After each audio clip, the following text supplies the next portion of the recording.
各位同学，大家好。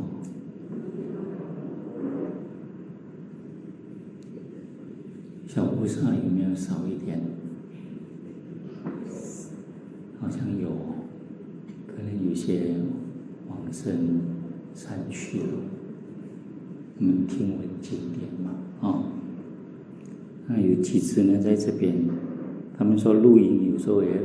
录到他们的声音啊，好像他们也在念经一样哦。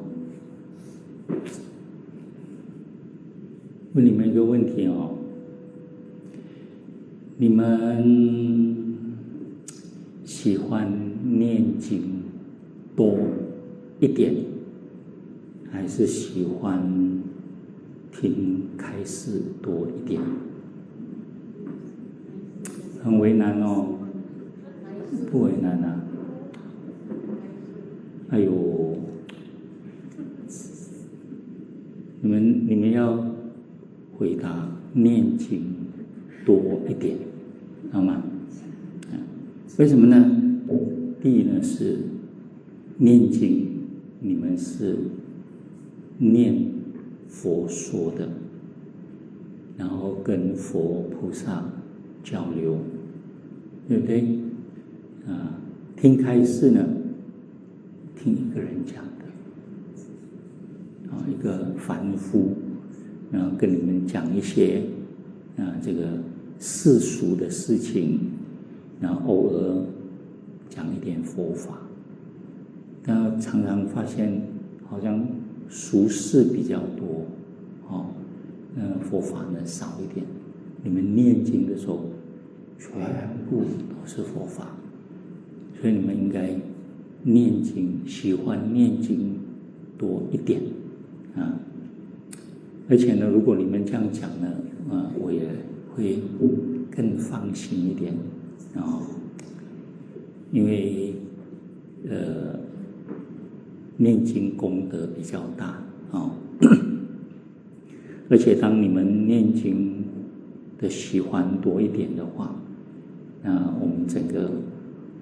活动进行我就会更放心、更放松所以你们自己考虑一下不用考虑啊你要给我一点面子的嘛，要念经，喜欢念经多一点的嘛。好，我们现在来念一下普贤十大愿。你们没有去找啊？哎呦，这个字很小，其实看得蛮辛苦的。来，我们一起念啊。一者礼敬诸佛，二者称赞如来，三者广修供养，四者忏悔业障，五者随喜功德，六者勤转法轮，七者请佛住世，八者常随佛学，九者恒顺众生，十者普皆回向。还要念什么？十方三世一切佛，一切菩萨摩诃萨，摩诃般若波罗蜜，这样子是这个是我们念诵里面的这个仪式讲这个进去。昨天呢，我们谈了一点这个礼佛我们只讲到礼拜的方式然后礼拜，那我们说礼拜里面一定要有一种恭敬那我们礼拜的对象呢是诸佛。现在呢，我想先再把这个放下，我们再先谈一点别的但是实际上是跟它有关系的我们要知道，这个佛呢，他们在出现这个世间的时候呢，都会有一些很特殊的这个象征啊，这个形式。那么其中有一个呢，就是一佛二菩萨，或者是二侍者谢氏就佛，好像是佛的助理一样哦。那么从佛陀成道，然后成立僧团，度了这些很多的这个弟子。那么最初的弟子我们叫1250人就是1255人，因为这个五比丘也要算进去的话。那么那个时候呢，佛身边的那些弟子呢，都是大阿罗汉。可是呢，佛身边最主要的2个弟子2个助理，一般上呢，我们都会说是谁呢？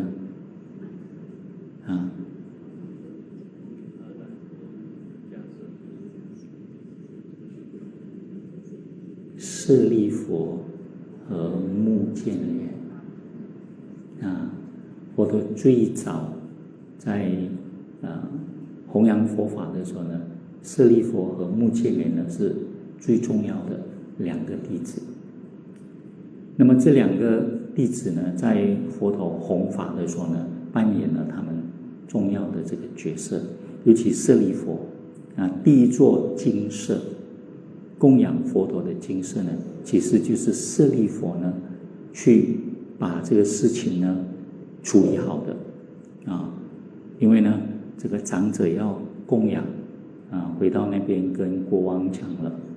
然后甚至呢跟太子呢请太子呢让了一块地给他的原地。但是呢那一个地区很多其他的宗教士，他们都不认同那所以佛陀还没有去，因为佛陀实际上我们也很少看到说他跟外道辩论，偶尔但是呢佛陀说的不多，每次呢都能够切中要害，然后常常呢都会度这些外道。那么那一次呢，刚刚佛陀成立这个僧团也不久，然后佛陀呢就让舍利佛先过去。因为我们知道舍利佛跟目犍连呢，他们是原本不在佛教的僧团，他们是在另外的老师。因为当时呢一般上我们讲说6师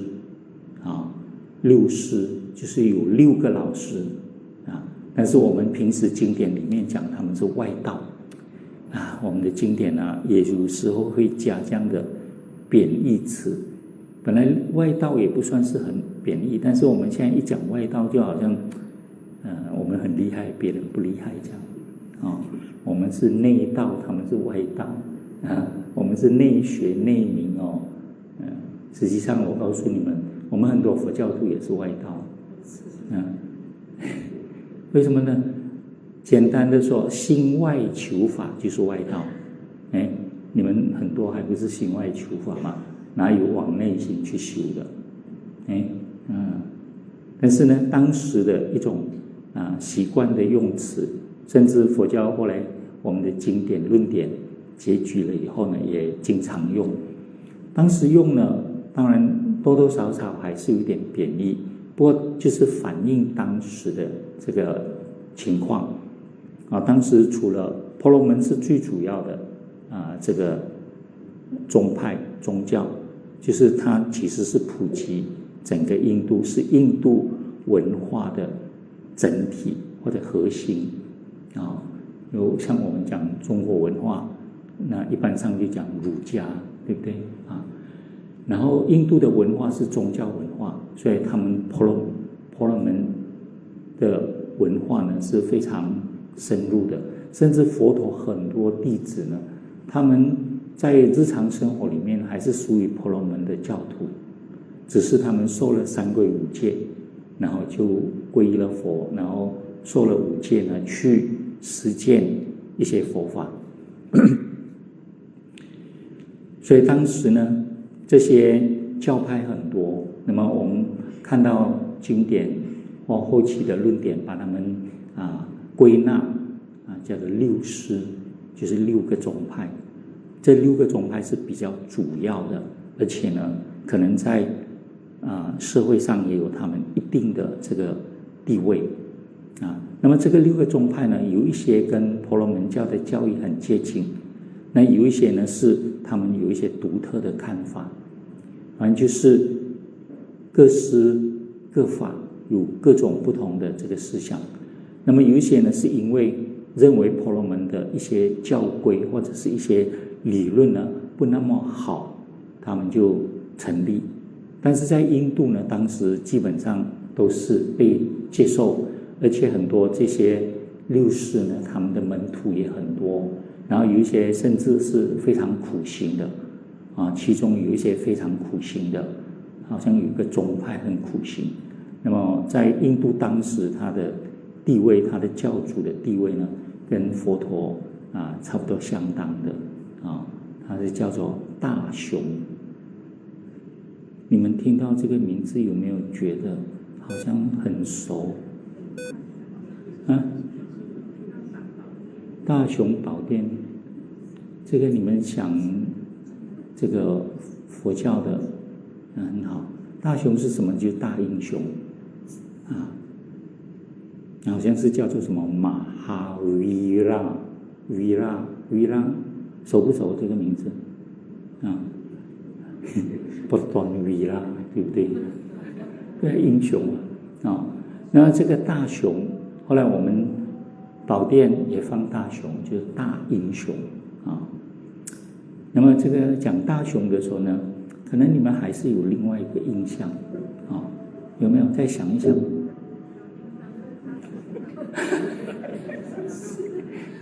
还有童心，虽然年纪不小了还有童心，还知道小叮当的大雄。那么有一些呢，类似这样的一些很重要的这个当时的这个老师有一些是属于那种苦行外道，这个是属于苦行的，他们甚至所持的戒律有的比佛教还要严格所以当时呢，社会上普遍都是一种思想很蓬勃，因为我们从中国文化的角度叫做百家什么百家齐鸣，百花齐放那个时候整个印度社会的这个现象这些宗派每个都很活跃的，但是佛陀竟然能够在这样的一种状态里面呢，成为整个社会宗教和思想的这个主流，那真的是不简单的。那么所以佛陀当时呢，他度了很多弟子他1250人呢，大部分都是其他教派转过来的。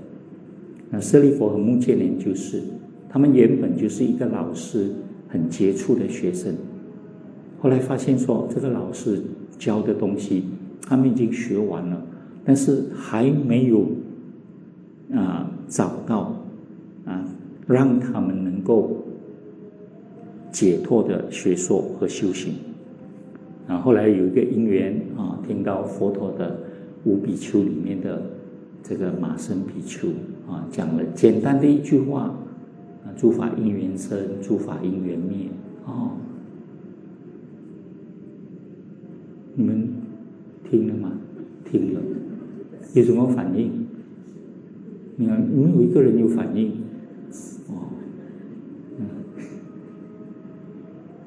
如果你们当场有人就那就是很立根的了所以看起来你们的根还是很钝然后这个舍利弗一听，马上知道这个就是他要找的。你们现在还没有发现这个是你们要找的所以就跟着佛陀出家。然后他是从其他的教派过来，而且他非常有智慧，他除了自己本身教派的这些理论很熟悉，其他各师各派的他都有，他都懂。所以佛陀知道说有一些其他教派的在那边有点像说要阻挡，因为这个是很大的这个利益啊。我们不从世俗的角度，从信仰的角度都是很大的利益，所以呢他们就有一点点要刁难也要阻挡一下。然后舍利弗一去呢，全部摆平然后一去要辩论吗？没有一个人辩得赢他，因为辩才无碍他是智慧第一的嘛然后所以呢，我们就知道说，当时佛陀在弘法的时候呢，这些身边的这些常随众，那么最杰出的就是舍利弗跟目犍连。所以我们如果现在去南传佛教的道场，你看到佛陀身边有2个弟子的话，就是舍利弗跟目犍连佛陀在世的时候是2个谢氏，那么这2个弟子呢，其实是比佛陀还要早离开，比较早进入涅槃首先是谁先走？舍利弗他是因为神通，然后后来呢被人家伤害，然后后来呢是舍利弗。舍利弗呢，他年纪也不小了，他又回到自己的家乡当他回家乡的时候，好像他那个老妈妈还在，也是很有智慧的一个女生所以我们看到佛陀身边2个一个舍利弗，一个目犍连然后到了我们中国汉传佛教出现的时候呢，如果是释迦牟尼佛旁边的2个弟子，一个是迦叶，一个是阿难。这个跟什么有关系呢？跟禅宗有关系因为禅宗说佛陀呢拈花微笑像要不要表演一下？表演一下，你们全部笑了，就不知道传给谁了你们全部人不要笑然后让其中1个人笑就好了这个是禅宗的。然后据说这个典故或者是这个传说是有经典的，他们有提到。然后后来呢迦叶呢就传给阿难，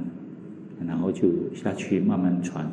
然后传到达摩祖师的时候呢，就把这个禅叫做教外别传，不通过经典，不通过论点，然后一代一代的传，然后传到中国去，然后就成立了中国的这个禅宗。当然这些都是我们所知道的一种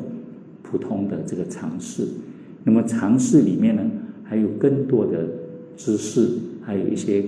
更多的比较深的这个内涵，那个是学者研究的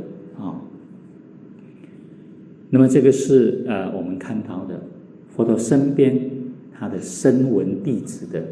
所谓的谢氏，就是他的助理身边2个重要的助理。那如果我们从大乘佛教讲的话呢，释迦牟尼佛他身边也会有2个谢氏不是禅宗，而是大乘佛教的话，第一个呢是谁？在这边呢，在这边呢，一个是观世音菩萨，一个是地藏菩萨，那个叫做娑婆三圣娑婆三圣。因为我们娑婆世界的人类，我们尤其是到了大乘佛教、汉传佛教的时候呢，我们跟观世音菩萨跟地藏菩萨的因缘最深。那么第一个呢，是因为世间太多苦了，所以我们需要有一个菩萨呢寻声救苦。我们很需要的时候念他，他就出现了。即使他没有出现，也会有善的因缘出现，然后帮助我们处理我们的问题，甚至解决我们的问题。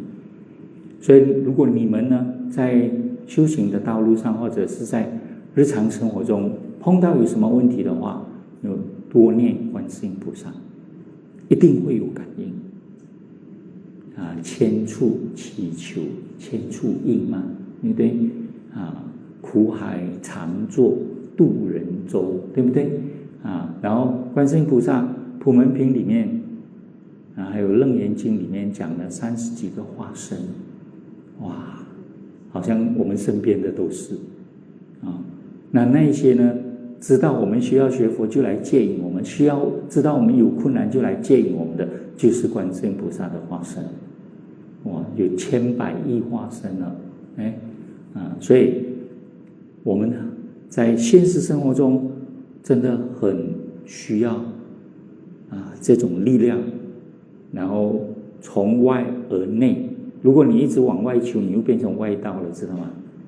慢慢的往内，你就开始呢是求观音念观音，求观音，最后呢是学观音要学观世音菩萨的慈悲，最后呢你自己来成